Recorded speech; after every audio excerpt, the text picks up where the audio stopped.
I grew up in a town so small you could hear the church bells from every porch and smell the neighbor's barbecue no matter whose yard you stood in.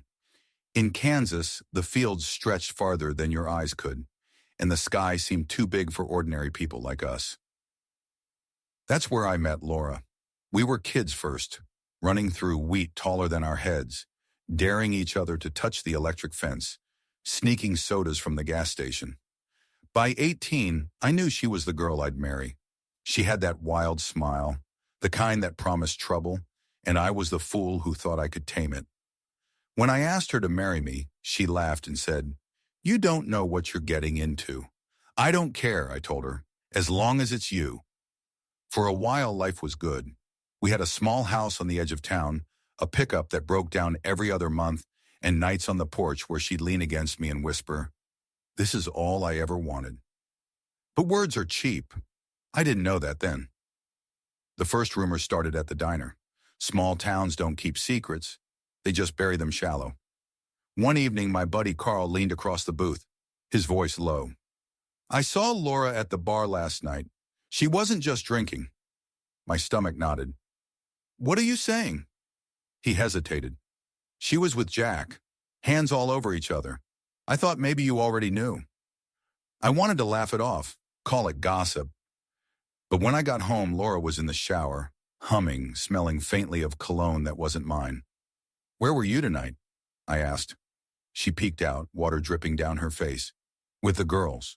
Don't be so suspicious." I nodded, but something in me cracked. It didn't stop with Jack. Soon I noticed the looks from other men, the mechanic, the deputy, even the new teacher, fresh out of college. They all carried the same expression, guilty, proud, hungry. One night I couldn't hold it in anymore.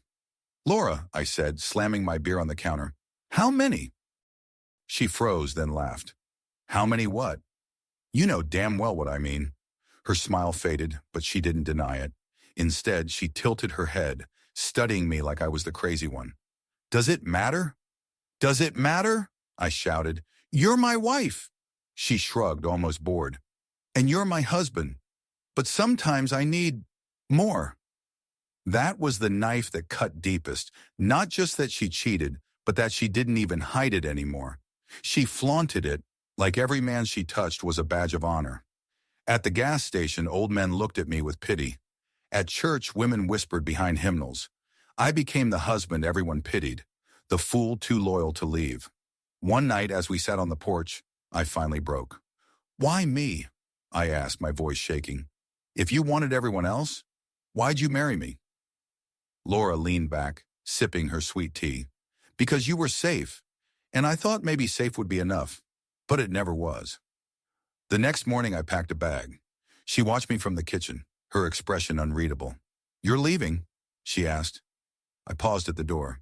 "I should have left the first time you lied." She smirked. "You'll be back. Men like you always come back." But she was wrong. I drove past the fields we used to run through, past the church and the diner, and the gas station. I didn't stop until the horizon swallowed the only life I'd ever known.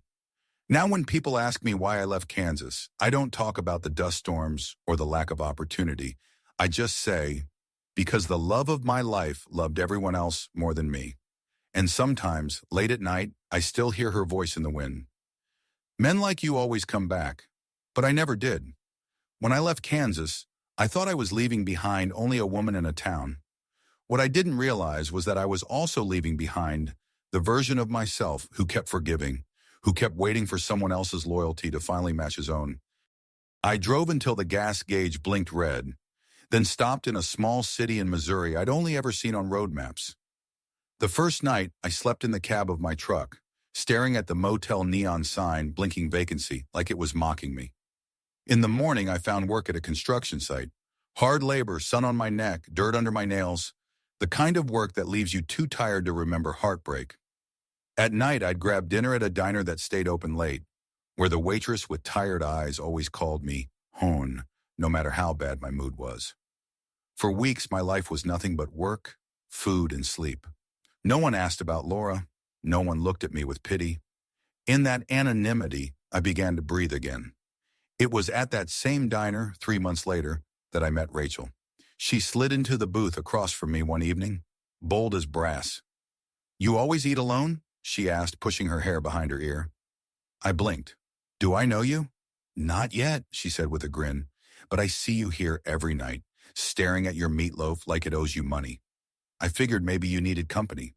I chuckled despite myself. "Maybe I do." She introduced herself, said she was a teacher at the local high school. She had a quick wit, the kind that made conversations feel like a ping-pong match. Before I realized it, we'd been talking for an hour, and my coffee had gone cold. After that, Rachel started showing up, coincidentally, at the diner whenever I was there. One night, she leaned over the table, eyes sparkling. "You know," she teased, "for a guy who looks like he could wrestle a bull, you sure blush easily." "Do not," I muttered, my face hot. "Do too," she laughed, tapping my hand. Her flirtation was playful, not dangerous like Laura's had been. With Rachel, it wasn't about conquering, it was about connection. One night after work, she asked, "Why'd you come here anyway? You don't sound like you're from Missouri." I hesitated, staring into my coffee. "Kansas. I left my wife." Rachel raised her eyebrows but didn't flinch. "Cheated?" "With everyone she could find," I admitted. The words felt strange out loud, like dropping stones into a well. Rachel reached across the table, her fingers brushing mine. "Then she's a damn fool, because I see a man who doesn't give up easy, a man who stays even when it hurts.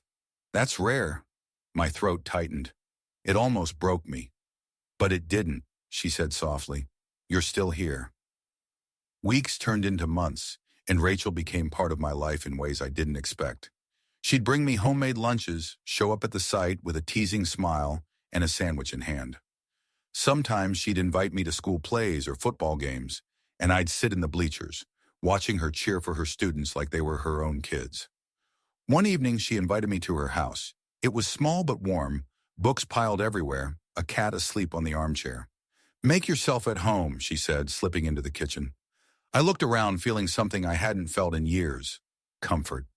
When she came back with 2 glasses of wine, she sat beside me on the couch, close enough that I could feel the heat of her body. "Do you ever think about her?" she asked quietly. "Every day," I admitted, but less like missing her, more like remembering a scar. Rachel nodded. "Scars don't disappear, but they don't have to hurt forever." I turned to her, heart pounding. "And you? Why me?" She smiled, leaning closer. "Because you look at me like I matter, and I like the way that feels." Our lips met, tentative at first, then urgent. For the first time since Laura, I kissed someone without fear. We started dating, if you can call it that, in a small town where everyone already assumed we were together. Rachel was patient with my insecurities. When I panicked the first time she stayed late at school, she called me right away, laughing softly. "Relax, cowboy. I'm grading papers, not flirting with the janitor." Slowly, she taught me trust again. One night, lying in bed with her head on my chest, she whispered, "Promise me something." "What?" I asked. "Promise me that when you look back on Kansas, you don't just see what you lost, see that it led you here." I kissed her hair. "I promise." Years later, when we married in a little church with peeling paint, I caught sight of Laura's face in my memory. Smug, sure I'd come crawling back. But instead, I stood at the altar with Rachel, the woman who showed me that love wasn't about taming wild hearts. It was about 2 people choosing each other every day, even when life wasn't easy. And as I slid the ring on Rachel's finger, I realized, Kansas dust may cling to my boots, but it no longer clung to my soul. It's been over 30 years since I left that dusty Kansas town. Time changes a man. It softens some wounds, deepens others, but most of all, it teaches you which scars are worth touching and which are best left alone. Rachel and I built a life together, a real one, not the kind of fragile stage play I had with Laura, but a sturdy home where love wasn't borrowed or stolen. It was given freely. We had 2 children, a boy and a girl, both grown now, with families of their own. And every Sunday, when the grandkids come running across the porch yelling, "Grandpa," I feel that quiet, steady peace I once thought I'd never find. But every now and then, usually when the sky looks like Kansas in July, all gold and wide and endless, I remember. One evening, my grandson Noah, 10 years old and full of restless questions, sat beside me on the porch swing. "Grandpa," he asked, "did you always live here?" I chuckled. "No, son. I grew up in Kansas. Small town, smaller than you can imagine." "What was it like?" I took a deep breath.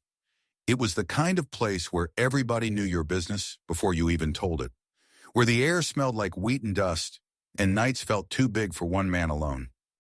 He leaned closer, curiosity burning in his eyes. "Why'd you leave?" That question hit harder than I expected.